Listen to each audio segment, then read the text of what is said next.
우리 이제 성경 말씀 보겠습니다. 고린도후서 8장 16절에서 24절까지입니다.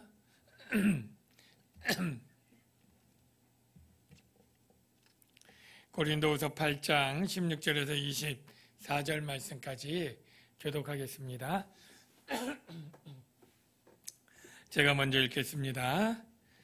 너희를 위하여 같은 간절함을 디도의 마음에도 주시는 하나님께 감사하노니 그가 고난을 받고 더욱 간절함으로 자원하여 너희에게 나아갔고 또 그와 함께 그 형제를 보내었으니 이 사람은 복음으로서 모든 교회에서 칭찬을 받는 자요. 이뿐 아니라 그는 동일한 주의 영광과 우리의 원을 나타내기 위하여 여러 교회의 택함을 받아 우리가 맡은 은혜의 일로 우리와 동행하는 자라.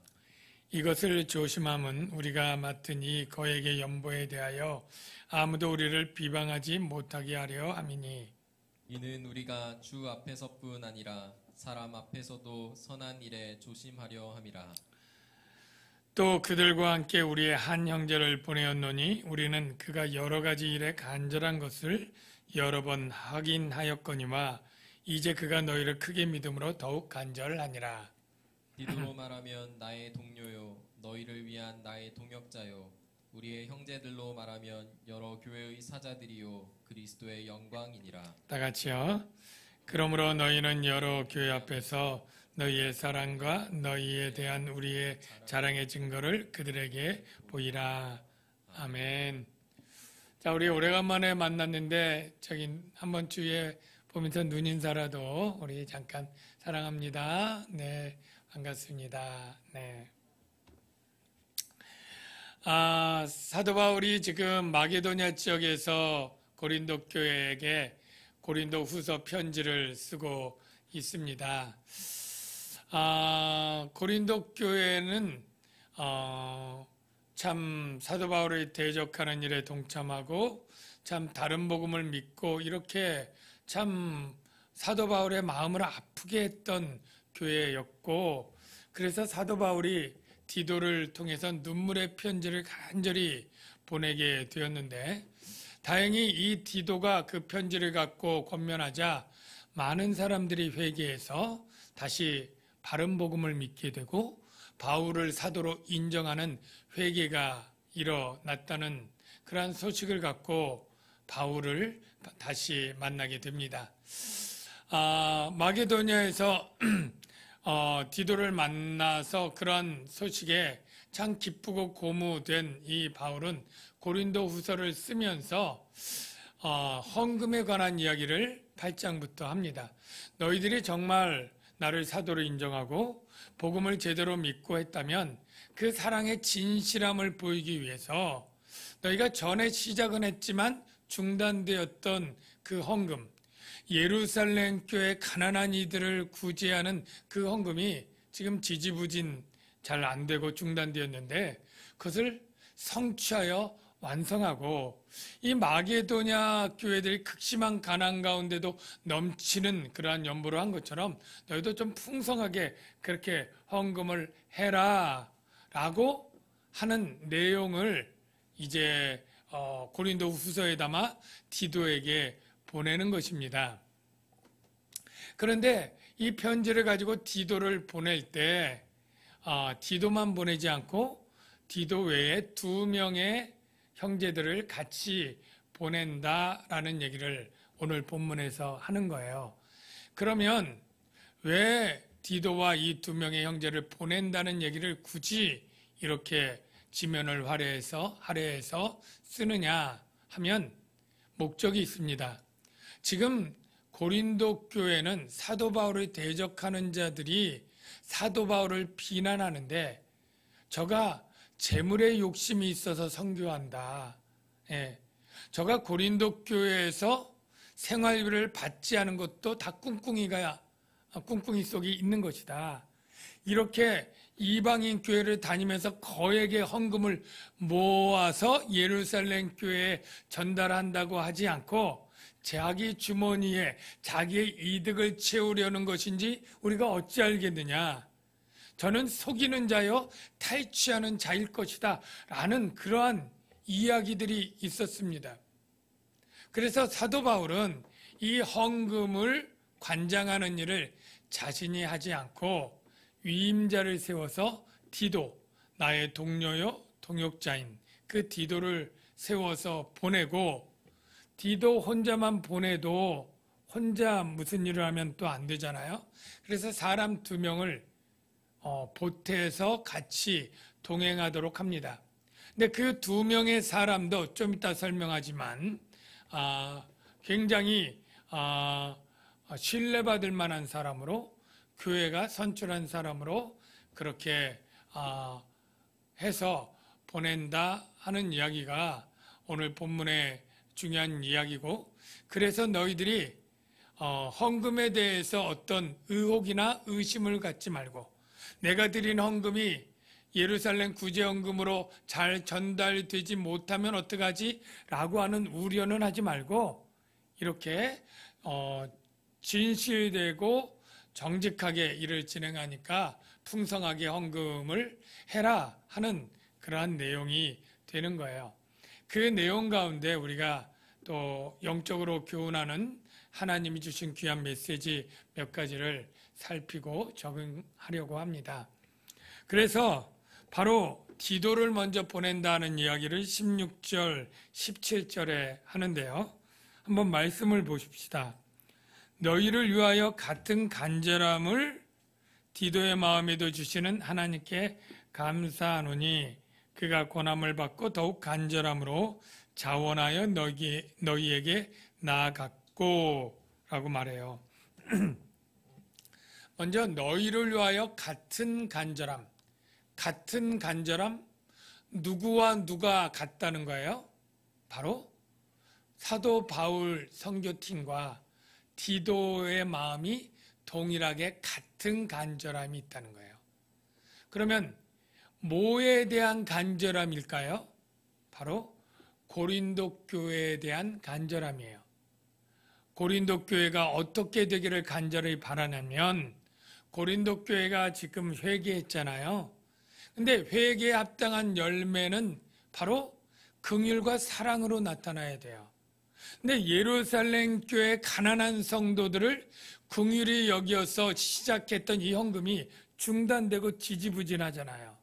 그러니까 너희의 사랑이 진실됨을 입증할 만한 이러한 헌금을 완성해서 너희가 회개에 합당한 열매를 맺고 다른 교회에서도 인정을 받고 너희가 그렇게 영적으로 남을 도와주는 교회로 성숙하기를 바라는 마음, 이게 바로 간절한 마음이에요. 근데 사도 바울만 이러한 마음을 가진 게 아니라 디도도 고린도 교회가 이렇게 영적으로 사랑을 베풀고 성장하기를 간절히 바라는 이 간절한 마음이 같다는 거예요. 같아요. 그런데 이 디도가 지금 고린도 교회를 다녀온 거잖아요. 눈물의 편지를 갖고. 그럴 때 사도 바울이 또 디도를 불러서 말하는 거예요. 다시 한번 우리 디도 형제님, 다시 한번 이 고린도에 가서 헌금 이 사업을 완수해 주십시오. 그리고 이 헌금을 거둔 다음에는 다시 예루살렘 교회로 가서 전달하는 일도 같이 해주시고 주관해 주십시오. 예. 이렇게 권했는데 이 권할 때의 디도 입장으로 보면 이렇게도 말할 수 있을 것 같아요. 바울 사도요, 내가 지금 이 고린도에 다녀온 지 얼마 되지 않고 그 긴 여행에 내가 참 많이 힘들게 노력해서 이렇게 오랜 기간 동안 수고해서 다녀왔는데 지금은 너무 피로하고 지쳤습니다. 저도 가족도 있고 내 일도 있고 이번에는 저는 조금 빼주시면 안 될까요? 좀 쉬고 싶습니다. 다른 분에게 좀 맡기시지요. 라고 할 수도 있지 않습니까? 그런데 이렇게 권할 때 마지못하는 것도 아니고 저가 어떻게 해요? 더욱 간절함으로 바울 사도요, 제게 이 일을 맡겨주시면 저는 너무나 기쁘고 너무나 영광스럽고 저는 충성되이 이 일을 하겠습니다. 더 간절함에, 그것도 억지로가 아니라 자원해서 고린도 교회로 지금 간다라고 얘기를 하고 있는 거예요. 그런데 이 가는 세 사람을 제가 보니까 공통된 특징이 다 이 헌금을 수집하고 전달하는 이 사역에 간절한 마음을 다 가졌다는 게 공통된 거예요. 먼저 우리 3명 중에 세 번째로 나오는 형제를 먼저 볼게요. 22절 한번 보세요. 또 그들과 함께 우리의 한 형제를 보내었노니 우리는 그가 여러 가지 일에 간절한 것을, 그가 여러 가지 일을 맡겨 보았더니 이미 그 여러 가지 일에 굉장히 열심과 열정으로 간절히 일한 것을 확인할 수 있는 사람이었어요. 그런데 고린도 교회의 헌금 사역으로 볼 때 그 일에 대해서 여러 번 확인하였거니와 이제 그가 너희를 크게 믿음으로 고린도 교회를 확신하고 더욱 간절하니라, 동행하기를 간절하다라고 얘기를 해요. 그러니까 이 세 번째 형제도 간절한 마음을 가지고 있는 거죠. 이제 두 번째는 그 간절함이 숨어 있어요. 그래서 요거는 설명이 필요하고 어려워서 제가 세 번째 얘기하는데, 두 번째 친구는 우리 18절, 19절에 있는데요. 또 디도를 먼저 얘기하고 그와 함께 그 형제를 보내었으니, 여기 18절엔 그 형제, 22절엔 한 형제, 이 앞에 그와 한이 다른 이유 여러분 아시죠? 영어 보면 우리 중학교 때 부정관사, 더 정관사 이렇게 배우잖아요. 정관사는 이미 서로 알고 있는 어떠한 정해진 어떠한 사람을 얘기를 하는 거예요. 그러니까 이 두 번째 그 형제는 마게도냐 교회에서도 이미 아는 사람이에요. 이름만 대면 그 사람 전도 열심히 하는 그러한 전도자, 훌륭하지, 이렇게 아는 사람이에요. 그래서 그와 함께 그 형제를 보내었으니 이 사람은 복음으로서 모든 교회에서 칭찬을 받는 자요. 이게 뭐예요? 복음으로서 칭찬받는다? 복음 전도를 열심히 하고 복음으로 하나님 나라를 확장하는 일에 헌신하는 사람, 이런 사람이죠. 전도자예요. 전도자로 여러 교회에서 이미 다 알고 그 이름 되면 칭찬하는 사람이에요. 근데 누군지는 정확히 몰라요, 신학자들이. 그래서 여러 가지 이제 전도자 중에 그 마게도냐에 있었고 바울이 보낼 만한 사람 누굴까 생각하니까 뭐 바나바도 나오고 마가 요한 마가도 나오고 또 의사 누가도 나오고, 그리고 마게도냐 사람으로 헌금했다고 사도행전에 나오는 사람 중에 세군도, 데살로니가 사람 세군도 뭐 이러한 사람들을 거명을 하는데 누구도 확정할 수는 없어요. 근데 하여간 익히 알고 있는 사람, 디도보다는 조금 신뢰를 덜 받을 수도 있지만 그래도 아주 훌륭한 전도자로 칭찬받는 사람, 이 사람이 두 번째로 소개된 동행하는 사람이에요. 그런데 이 사람이 간절함이 어디 있느냐면 19절 보면 이뿐 아니라 그는 동일한 우리와 동일한 거예요. 주의 영광과 주의 영광을 위한다는 것도 동일하고, 우리의 원이 뭐예요? 우리의 간절함이에요. 그러니까 바울이 가진 간절함, 디도가 가진 간절함, 그러한 간절한 소원을 나타내기 위해서 갔다라고 하면 그도 역시 그러한 간절함으로 갖고 그것들을 나타내기에 합당한 사람이다라고 우리가 충분히 추론해도 될 거예요.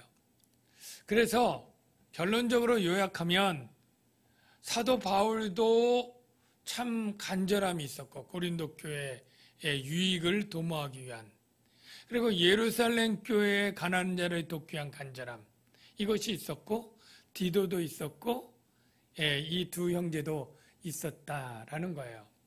저는 이게 꼭 그런 것은 아니지만 하나님이 사람을 세울 때 어떤 사람을 그의 일꾼으로 부르시는가라고 할 때 하나님의 일을 자원해서 간절한 열망을 가진 사람을 하나님은 쓰신다라는 것을 우리가 교훈받을 수 있는 거예요. 저는 뭐 세상의 일도 그렇지만 보통 사람들을 쓸 때 그가 가진 학식이나 그가 가진 재능이나 그가 가진 어떤 능력들 이런 것들을 주요 요소로 보고 사람을 쓰기도 해요. 예. 그런데 하나님 나라의 일에서는 사실 이렇게 가지고 있는 지식이나 지혜, 능력 이런 것들보다도 더 중요한 게 바로 그 일을 사모하고 자원하는 간절함이다라고 생각이 됩니다. 재능과 능력은요, 단기간 승부에는 재능 있는 사람이 잘할 것 같아요. 그러니까 어떤 프로젝트, 어떤 일을 할 때 예를 들어 3개월, 뭐 6개월 이런 것들은 재능 있는 사람이 그 재능으로 일을 잘하겠죠.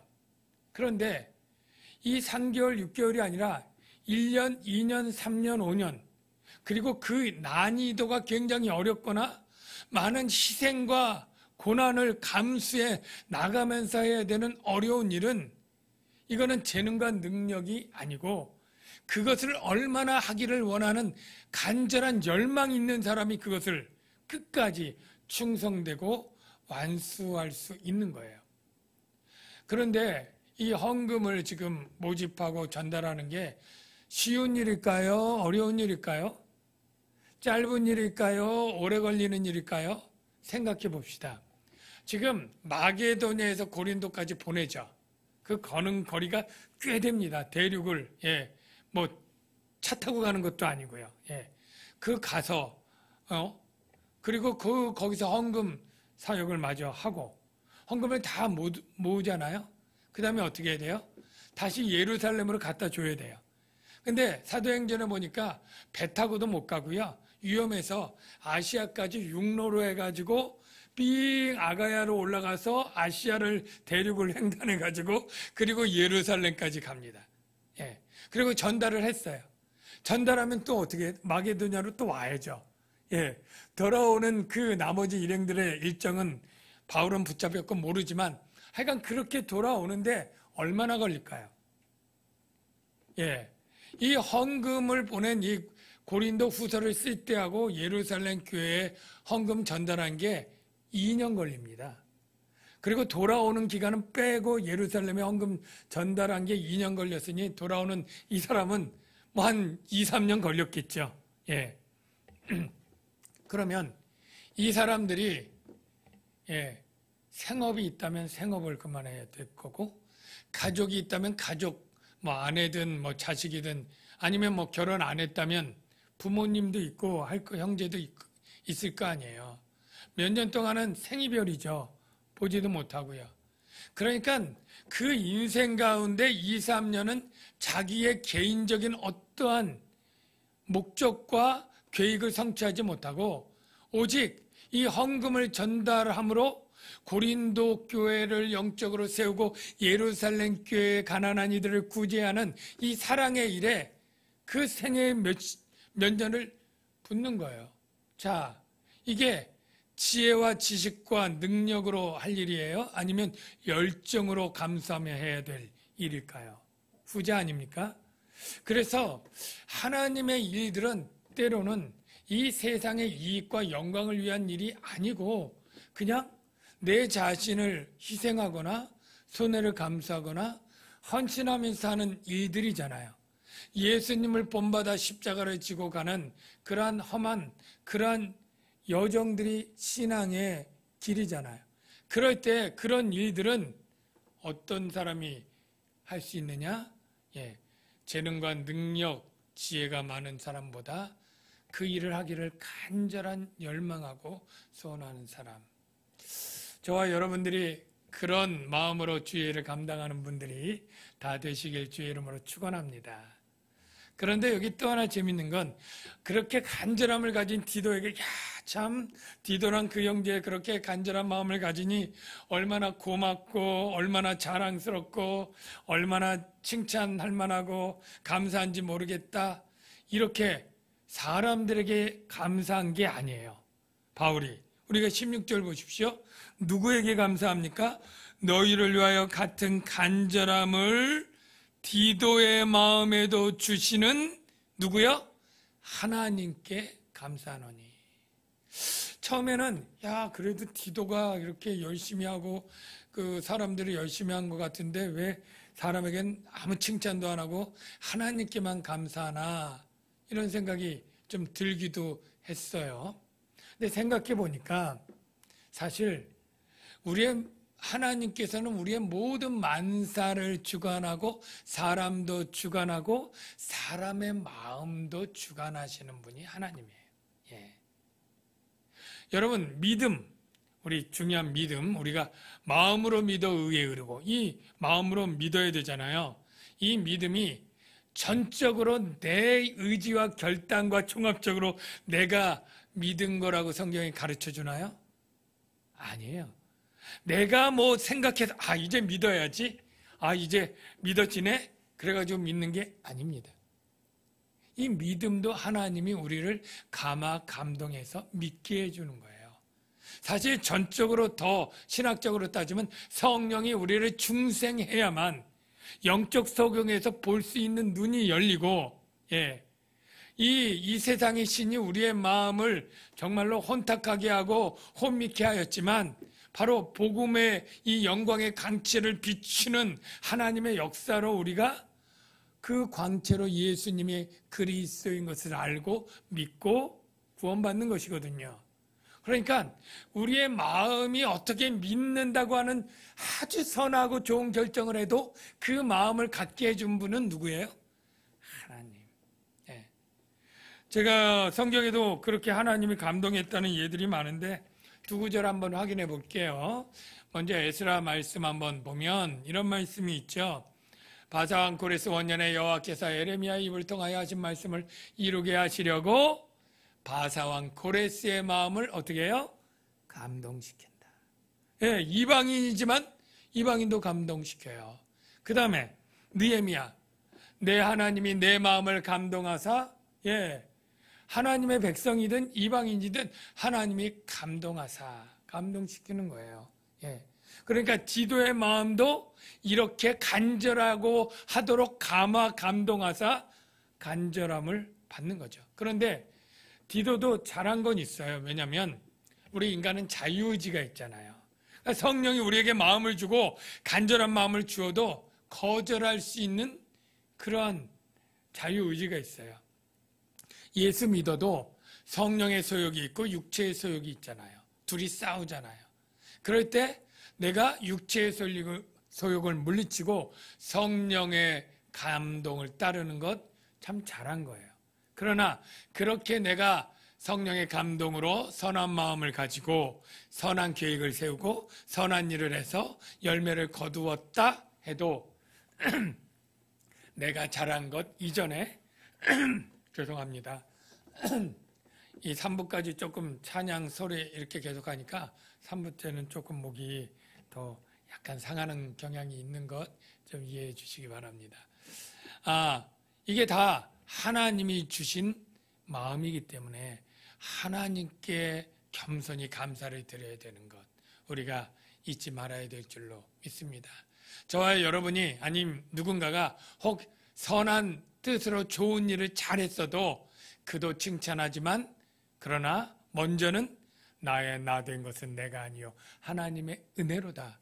그의 그된 것도 그가 아니요 하나님의 은혜로다 고백하며 하나님이 하신 것을 우리는 잊지 않고 감사하고 칭송해야 될 줄로 믿습니다.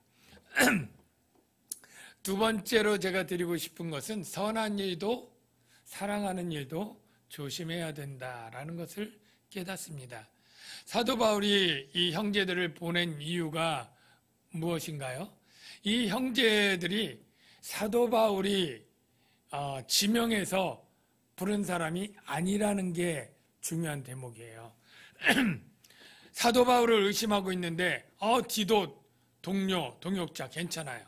근데 나머지 2명도 사도 바울이 인맥으로 아는 그런 연줄로 해가지고 되면 저들은 다 같은 팀이야. 같이 짜고 짬짬이 해가지고 어떻게 거액의 헌금을 슬쩍 할지 어떻게 알겠어. 이런 비방의 요지가 남잖아요. 그러니까 내가 세운 게 아니라 여기 본문에 보면 19절에 여러 교회의 택함을 받아. 이게 중요한 단어인데 여러 교회가 선출한 거예요. 여러 교회에서. 한 명이 한 교회 사람이 아니라 여러 교회에서 이 사람 저 사람 이 택한다고 하는 단어는 거수하다 그런 의미가 있어요. 그러니까 이 사람을 보낼 때 찬성 거수에서 과반수 이상. 저 사람보다 이 사람이 누가 더 거수에서 사람.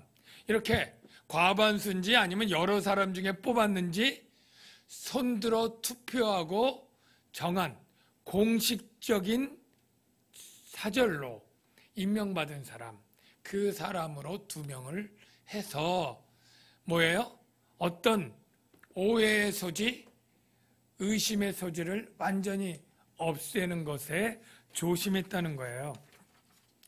사도 바울이 어떤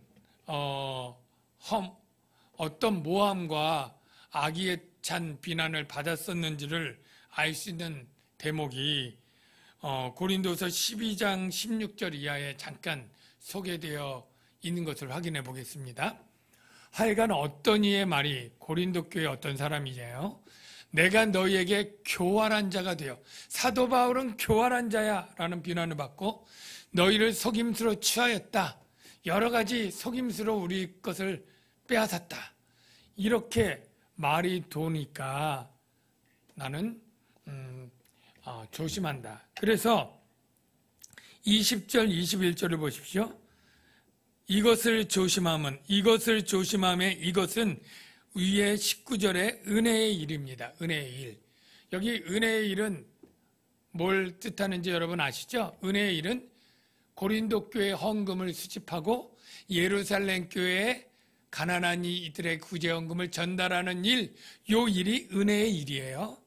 요 일을 행함에 조심함은 왜 조심해요? 우리가 맡은 이 거액의 연보에 대하여 아무도 우리를 비방하지 못하게 하려 합니다. 이러한 비방이 없도록 빌미를 제공하지 않는다는 거예요. 그러면서 21절에 이렇게 말합니다. 이는 우리가 주 앞에서뿐 아니라 사람 앞에서도 선한 일에 조심하려 함이라. 우리가 하나님 앞에 조심해야 되는 것 너무나 당연해요. 왜? 하나님 우리의 마음을 감찰하고 철두철미 심판하시는 주님이니까. 하나님께 인정받도록 우리가 조심해야 돼요. 그런데 하나님께만 인정받고 사람에게는 어떠한 비난과 비판을 받아야 된다? 그래도 좋다라는 뜻이 아니에요. 우리가 하나님을 기쁘시게 하기 위해서 하는 일이 사람에게 욕을 먹고 또 비난을 받는다고 할지라도 하나님이 기뻐하시는 일이기 때문에 감사하고 하는 거예요. 그런데 하나님도 기뻐하고 사람도 인정할 만한 길이 있는데 힘들어서 안 한다? 그건 안 된다는 거예요. 그거는 번거롭고 힘들어도 사람에게서도 인정함을 받도록 조심하는 일을 하라는 거예요. 사도 바울이 직접 헌금 모집하고 할 수도 있지만 자기가 가면 오해가 되니까 디도를 보내고 디도 혼자 보내도 비방의 빌미가 되니까 둘을 더 붙이는데 둘도 그냥 두 사람이 아니라 한 교회도 아니고 여러 교회에 선출된 그러한 사람을 통해서 누구도 이 헌금을 수집하고 전달하는 과정에 불미스럽고 잘못된 일이 없다라는 진실성, 고결함을 보여주는 증거로 이렇게 일을 처리한다라는 것이죠. 여기서 우리가 교회에 바로 적용할 수 있는 몇 가지가 깨달아집니다. 첫째는 교회의 이 재정 같은 일은 여기 보면 교회 택함을 받은 사람을 하잖아요. 이거는 공적으로 신뢰받는 사람이 해야 된다라는 가르침을 제게 주더라고요. 그래서 뭐 우리 교회도 그렇지만 이 재정 같은 일을 할 때는 교회에서 그래도 신뢰받는 사람, 그리고 가능한 한 뭐 안수 집사님이나 또 장로님이나 투표로 거수해서 된 이렇게 공적으로 신뢰받는 사람들이 이런 일들을 하는 것이 더 성경적이겠다 하는 것 한 가지 하고요. 우리가 선한 일, 교회에서 하는 일, 뭐 교육부서나 전도, 선교 또 많은 일들을 다 선한 일이잖아요. 근데 이 선한 일을 함에 있어서도 하나님은 분명히 인정해 주지만 사람에게서 인정받으려면 또 번거롭고 힘들어도 조심하는 것이 지혜다라는 거예요. 한국교회에 재정 사고가 있었다라는 얘기들을 가끔씩 듣기는 해요. 뭐 어느 교회에 뭐 비자금이 있었다 뭐 그런 얘기도 들었고, 또 어느 교회는 재정 담당하는 어떤 분, 장로님인지 목사님인지 모르지만 그 재정 잔액을 뭐 횡령이죠. 이렇게 빼서 쓰고 뭐 못 갚았다 뭐 그런 얘기도 있고, 그걸 뭐 어떤 부동산이나 건물을 샀는데 그거를 성도들을 알지 못하게 샀고 팔고 이래가지고 또 문제가 생기고 뭐 이런 얘기들, 뭐 수많은 교회에 뭐 오랜 또 시간 동안 그런 일들이 왜 없겠습니까? 뭐 그런 잘못된 일례도 있는데요. 근데 제가 안타까운 건 그렇게 잘못해서 욕을 먹고 하는 것은 뭐 당연하지만 어떤 경우엔 참 선하게 했던 일인데도 이렇게 비난을 당하고 어려움을 겪는 일들도 있는 것 같아요. 예를 들면 보통 한국교회 개척교회가 많잖아요. 뭐 10명, 20명 되는 개척교회 정말 힘들게 목회하는 경우 많거든요. 그런 목사님들이 대부분 재정을 목사님, 사모님이 하는 경우가 많아요. 그럴 때 왜 그걸 목사님이 해? 누구 집사님 좀 맡겨서 빨리 해야지. 그런데 그러려고 해도 맡으려는 집사님이 없다는 거예요. 왜 그러냐고 그랬더니, 아니 헌금 수입 얼마 안 되는데 이거 가지고 임대료 내고 관리비 내고 목사님 이게 다 안 되니까 늘 마이너스 적자인데, 마이너스 적자 되는 재정 이건 내가 넣어야 되나? 예. 재정 담당하는 사람이 늘 제주 들리는 마이너스 재정 가지고 자기가 맡으려니까 너무 부담이 되니까 다 안 하려고 하는 거죠. 안 하려고. 뭐 다른 사연이 있는 경우도 있겠지만. 그러니까 맡기려도 맡을 사람이 없고, 또 이래가지고 그걸 목사님이 그냥 쭉 이렇게 하던 일이 있는 거예요. 그런데 이 목사님이 그것까지 하면서 사실 좀 중고등학교 때 상업북이라도 해서 이 수입 지출도 좀 잘 정리도 하고 영수증도 잘 처리하고 뭐 이렇게 쭉 잘하고 꼼꼼한 분이라면 그래도 괜찮은데, 아니 나는 이런 것은 잘 못한다 그러고 열심히 기도하고 설교하고 신방하고 목회만 열심히 하고 이런 것들은 신경을 못 쓰는 목사님들이 많거든요. 근데 대부분 평안하고 하니까 이게 그냥 우리 목사님이 알아서 참 잘 하시겠지 다 믿으니까 넘어가는 거예요. 그런데 이게 언제예요? 교회에서 분쟁이 일어나고 문제가 생길 때. 예. 목사님에 대해서 불만과 원망이 있는 어떤 사람이 이걸 들춰내서 교회에서만 그래도 괜찮은데 사회법으로 횡령으로 하면요, 그거 다 걸리는 겁니다. 예. 항목 없는 뭐 이런 것들. 그러니까 그거를 소명하려면 이게 얼마나 어렵겠어요. 그게 자료가 없으면. 그러니까 너무나 힘들고 나중에 설마 하면서도 시험 들어서 성도 떠나고 교회가 깨지고 막 이렇게 되는 일들이 없잖아 있는 거예요. 그래서 여기서 가르쳐 주는 것은 우리가 조심하는 일은 번거롭고 힘든 일이에요. 다 그것들을 챙기고 뭐 해야 되고 하는 일. 그러나 이렇게 조심함으로 힘든 일은 나중에 혹여라도 문제가 생겨서 소명할 때 힘든 일보다 훨씬 작은 것이다. 예. 그래서 지혜는 하나님에게도 우리가 뭐 떳떳하고 신실하고 분명히 인정받을 그러한 어떤 행위들 해야 되지만 사람에게도 그렇게 비난의 그러한 일들이 없도록 우리가 모든 일을 해야 된다. 그래서 뭐 저희 교회처럼 뭐 공동회의 때 예산 세우고 또 공동회의 때 결산을 투명하게 그리고 매주마다 그리고 개인 헌금도 확인하도록 되어 있고 이렇게 열심히 좀 나름대로 하긴 합니다만 감사도 받고 각 부서들도 작은 액수지만 뭐 구제부든 성가대든 장학부든 뭐 이렇게 각 주일학교 부서든 이런 일에 있어서 이 지혜를 받아서 혹여라도 그러한 그 악의에 찬 비방과 이러한 빌미가 주어질 때에 우리가 미리미리 조심함으로 그러한 어떤 사단의 틈을 타고 들어오는 공격을 막아낼 수 있는 그러한 지혜가 있기를 주의 이름으로 축복합니다. 이제 끝으로 23절에 보면 결론적으로 디도는 나의 동역자다 얘기하고 그리고 형제들은 여러 교회 사자들이다. 여러 교회에서 보낸 사람이고 그리스도의 영광이다. 그리스도의 영광이니라 이게 해석이 좀 애매하죠? 무슨 뜻이냐면 그리스도를 영화롭게 하는 사람이다 라는 거예요. 그러면 그들이 어떻게 그리스도를 영화롭게 했느냐? 그들의 헌신된 삶이 그런 거죠.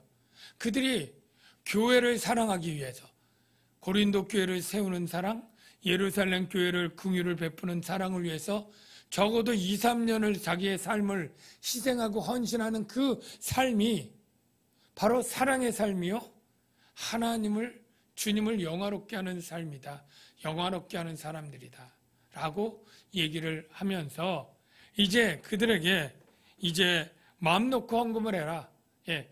그런 오해나 그러한 내가 돈을 뭐 횡령하거나 뭐 착복하거나 하는 일이 없고 공정하게 이렇게 세 사람의 위임된 사람을 보내니 너희는 저희를 신뢰하고 믿고 그냥 걱정 염려 붙들어 매고 내 헌금이 예루살렘 교회로 잘 전달되지 않으면 어떡할까 하는 염려 같은 건 붙들어 매고 이렇게 공정하니까 헌금을 해라 하는 얘기를 하는 거예요. 그런데 어떻게 하느냐 24절에 그러므로 너희는 여러 교회 앞에서 너희의 사랑과 너희에 대한 우리의 자랑의 증거를 여기 사랑의 증거, 자랑의 증거를 보이라. 증거가 같이 꾸며주는 겁니다. 여러분, 우리 교회에 대해서 혹시 여러분 자랑거리가 있나요? 제가 성장반 공부하면 교회에 대해서 배우면서 꼭 아이스 브레이크로 우리 교회 자랑거리가 뭔가요? 하는 질문을 하면서 조금 얼굴도 뜨거워지기도 하는데요. 그러면 이제 여러 가지 얘기들을 해요. 그거는 좀 넘어가고 여러분들은 교회를 서로 그리스도인들이 만나면 교회 얘기하잖아요. 여러분도 여러 교회를 또 다녀오기도 했잖아요. 그럴 때 이 교회는 어떻고 저 교회는 어떻고 할 때 어떤 것들을 자랑거리의 항목으로 세우나요? 대개 그냥 저도 보면 좀 큰 교회에 있는 성도들이 조금 어깨에 힘도 들어가고 자랑하는 것 같아요. 그리고 큰 교회라 그런지 또 유명한 목사님, 담임 목사님, 우리 어느 목사님이야 라고 목사님 자랑과 함께 교회 자랑도 하는 것 같고요. 그리고 교육 시스템, 뭐 주일학교가 어떻고 교육 프로그램이 아주 다채롭고 다양한 것, 뭐 이런 것들 그 외에 여러 가지 뭐 시설들, 뭐 여러 가지들을 좀 자랑하는 것 같아요. 그런데 제가 생각하길 사도 바울은 자랑하지 말라 그런 얘기도 하고 자랑하는 자는 주 안에서 자랑하라 이런 가르침을 이 고린도 교회 서신에 있었는데 나는 고린도 교회를 자랑했는데 그 자랑의 증거를 좀 보여라 이렇게 얘기를 하고 있잖아요. 그래서 자랑하지 말라고 했던 바울이 고린도 교회는 뭘 자랑할 길에 자랑할 게 있길래 자랑을 했나? 우리가 자랑한다면 합당한 자랑거리는 또 뭔가? 이런 게 궁금하더라고요. 뭘까요? 네, 답을 찾았습니다. 뭐냐면 바로 사랑이에요. 사랑. 우리가 다른 어떤 교회가 크다, 뭐 목사님이 유명하다, 시스템이 잘 됐다 이런 것들이 아니라 크든 작든 상관없는 사랑의 증거. 사랑의 증거. 이게 바로 자랑의 증거와 같은 거예요.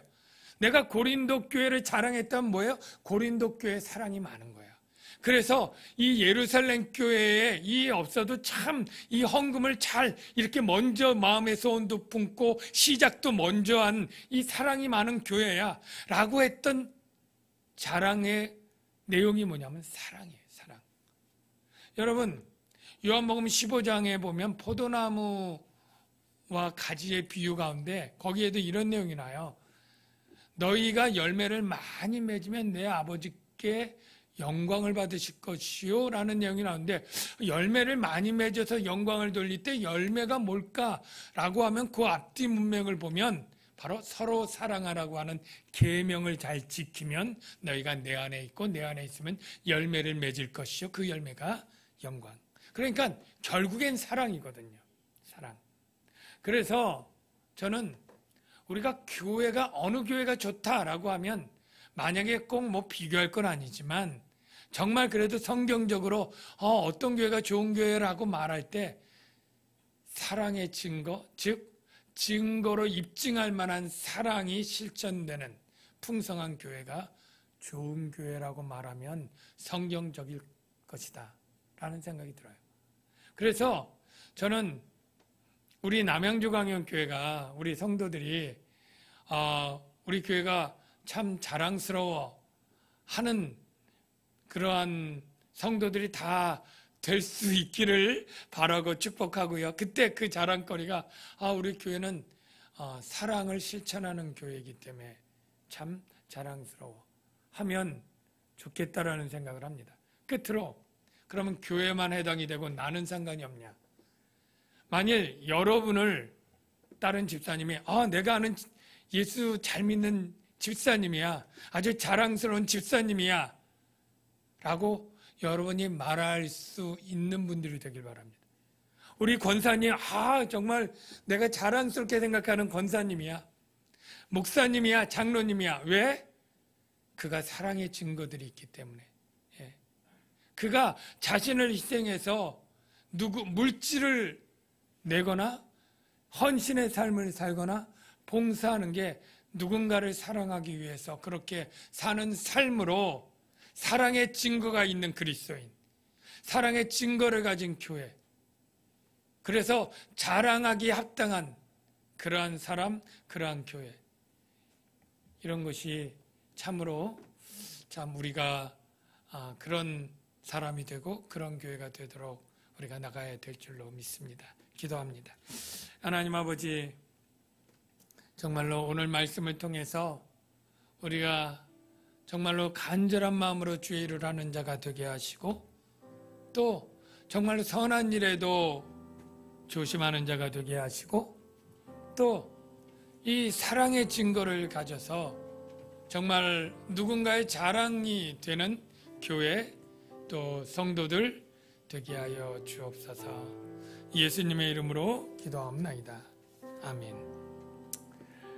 이 시간에 나의 한숨을 바꾸셨네, 이 찬양 같이 부르는데요, 우리 가사 생각하면서 위로가 있으면 좋겠습니다.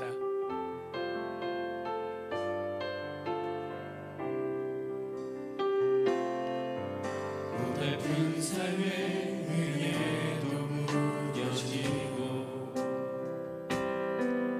사라질 것에 내 맘 두네. 헛되고 헛된 것들을 바라보며 그 은혜를 놓치며 살았네. 주어진 삶을 묵묵히 살아가며 날 붙드신 주 예수를 보며 아멘. 사망 가운데 놓여진 나의 삶을 날 건지신 거두신 그 이름 예수 나의 한숨을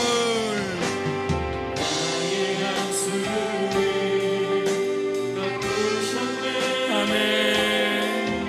주를 향한 노래로 소망의 노래로 나의 눈물을 거두신 주 거두신 주 아멘.